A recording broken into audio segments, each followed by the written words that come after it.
Cell Academy, Goa's best institute for IIT, JEE and medical exam preparations for class 8 to 12th. State topper for NEET, JEE, BITSAT 2024 are produced by Cell Academy. Admissions are now open for class 8 to 12th at our study centers in Margao, Vasco and Prudent. Book your seat today. Limited seats available. Basically, these beggars are not from Goa. They come from outside and they start this begging here. And it happens rampantly during some peak festive seasons, especially during Christmas, that time. And then all of them who are involved in this begging are non-Go. That is what we pointed out to the court.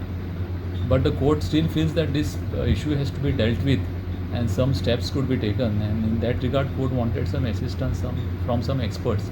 So court has told us to suggest some names of some NGOs or some experts who can advise the court or give some suggestions to the court to solve this issue, and if some steps or measures can be taken to curtail this menace of begging in Goa. Basically, court was saying that the person who actually indulges into giving this money to this beggar, they are also committing an offence and people should be made aware of it. Goa is one of the better states in the country.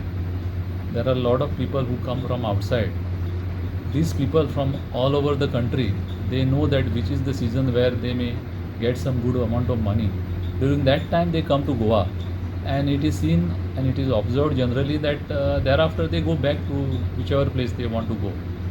That is one thing. And secondly, it is apparent as a Goan, I can see it, that those people who are found to be begging at some places, and wherever I have seen, I have not found any Goan begging as such.